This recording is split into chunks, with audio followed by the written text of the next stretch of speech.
নমস্কার আমার প্রিয় সুধী দর্শকবৃন্দ, আশা করি সকলে খুব ভালো আছেন, ভেতর থেকে সুস্থ আছেন। আমি রঞ্জন আধ্যাত্মিক যাত্রা চ্যানেলের পক্ষ থেকে আপনাদের সকলকে জানাই আমার আন্তরিক ভালোবাসা ও শুভকামনা। রাবণের মৃত্যুর পর কি হয়েছিল স্ত্রী মন্দোদরীর, জানুন রামায়ণের অজানা তথ্য আলোচনা করব।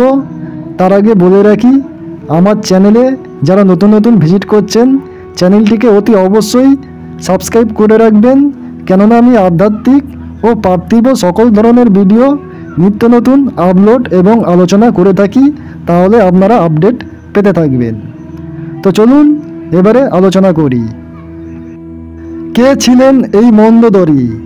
রাবণের মৃত্যুর পর ঠিক কী ঘটেছিল তার সঙ্গে, জেনে নিন রামায়ণের এই অজানা কাহিনী। রামায়ণের মূল যে চরিত্রগুলি অর্থাৎ রাম, সীতা, লক্ষ্মণ, রাবণ, হনুমান, এদের কথা তো আমরা সবাই জানি, কিন্তু অনেক সময় রামায়ণের মূল কাহিনীর আড়ালে ঢাকা পড়ে যায় আরও কিছু উল্লেখযোগ্য চরিত্র। তেমনই একজন হলেন রাবণের পত্নী মন্দোদরী।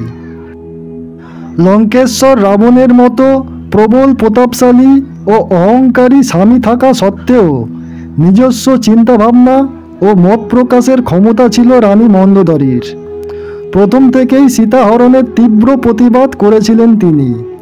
রাবণ যাতে সীতাকে সসম্মানে রামের কাছে ফিরিয়ে দিয়ে আসেন তার জন্য বারবার স্বামীকে অনুরোধ করেছিলেন তিনি। এভাবে পরস্ত্রীকে বলপূর্বক অপহরণ করে রাবণ নিজের পাশাপাশি গোটা লঙ্কার সর্বনাশ ডেকে আনছেন বলেও সাবধান করেছিলেন মন্দোদরী, কিন্তু তার কথাই কান দেননি রাবণ। রাবণের স্ত্রী হওয়া ছাড়াও আরও একটি উল্লেখযোগ্য পরিচয় রয়েছে মন্দোদরীর।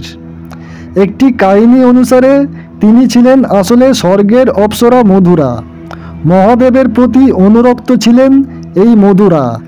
একদিন পার্বতীর অনুপস্থিতিতে কৈলাস পর্বতে গিয়ে মহাদেবকে প্রসন্ন করার চেষ্টা করেন তিনি। সেই সময় পার্বতী ফিরে এসে দেখেন যে মধুরার অঙ্গে মহাদেবের শরীরের ভস্য লেগে। প্রচণ্ড রেগে পার্বতী মধুরাকে অভিশাপ দেন যে তাকে ব্যাঙ হয়ে 12 বছর একটি কূপের মধ্যে অন্ধকারে কাটাতে হবে। 12 বছর অসহ্য যন্ত্রণা ভোগ করার পর একদিন মধুরা নিজের কষ্টের কথা ভেবে কূপের ভেতরে বসে কাঁদছিলেন। সেই সময় কাছেই কন্যা সন্তান প্রার্থনা করে মহাদেবের তপস্যা করছিলেন রাক্ষস রাজা মায়াসুর ও তার স্ত্রী। মধুরার কান্না শুনে কূপের কাছে গিয়ে সেখানে থেকে তাকে উদ্ধার করেন মায়াসুর। মধুরার সব কথা শোনার পর তাকে নিজের কন্যা হিসেবে বরণ করে রাজপ্রাসাদে নিয়ে আসেন মায়াসুর। নতুন জন্মে তার নাম হয় মন্দোদরী।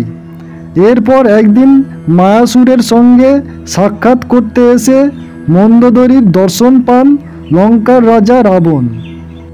মন্দোদরীকে দেখে মুগ্ধ রাবণ মায়াসুরের কাছে তার কন্যাকে বিবাহ করার প্রস্তাব দেন। মায়াসুর সেই প্রস্তাব ফিরিয়ে দিলে মন্দোদরীকে বলপূর্বক অপহরণ করেন তিনি। দুই রাজ্যে যুদ্ধের মতো পরিস্থিতি তৈরি হলে মন্দোদরী দেখেন যে রাবণের বিরুদ্ধে যুদ্ধ করে তার বাবা কখনোই জিততে পারবেন না, তাই যুদ্ধ থামাতে রাবণকে পতি হিসাবে মেনে নেওয়ার সিদ্ধান্ত নেন তিনি। একটি প্রচলিত কাহিনী অনুসারে রাবণকে বধ করার পর শোকাতুরা মন্দোদরীকে রাম আশীর্বাদ করেন এই বলে যে তাকে কখনো বৈধব্য জ্বালা সহ্য করতে হবে না। মন্দোদরীর স্মৃতির সিঁদুর কখনো মুছতে হবে না বলে বর দেন রাম। সেই কারণে রামের আশীর্বাদে রাবণের চিতা কখনো নেবে না বলে প্রচলিত বিশ্বাস। তবে অন্য একটি কাহিনী বলছে যে রাবণের মৃত্যুর পর তার ভাই বিভীষণকে বিয়ে করেছিলেন মন্দোদরী। বিভীষণকে বিয়ে করলে মন্দোদরী অনেক ভালো জীবন পেতে পারবে বলে তাকে বোঝান স্বয়ং রাম। রামের নির্দেশেই মন্দোদরী ও বিভীষণের বিবাহ হয় বলে অনেক জায়গায় পাওয়া যায়। শুধু দর্শক বন্ধু, আশা করি ভিডিওটি আপনাদের ভালো লেগেছে এবং সমৃদ্ধ হয়েছেন। আর ভিডিওটিকে অতি অবশ্যই লাইক, কমেন্ট, শেয়ার করে দেবেন।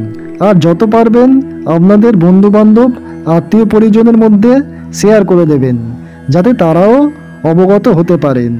আর চ্যানেলটিকে অতি অবশ্যই সাবস্ক্রাইব করে রাখবেন, কেননা আমি আধ্যাত্মিক ও পার্থিব সকল ধরনের ভিডিও নিত্য নতুন আপলোড এবং আলোচনা করে থাকি।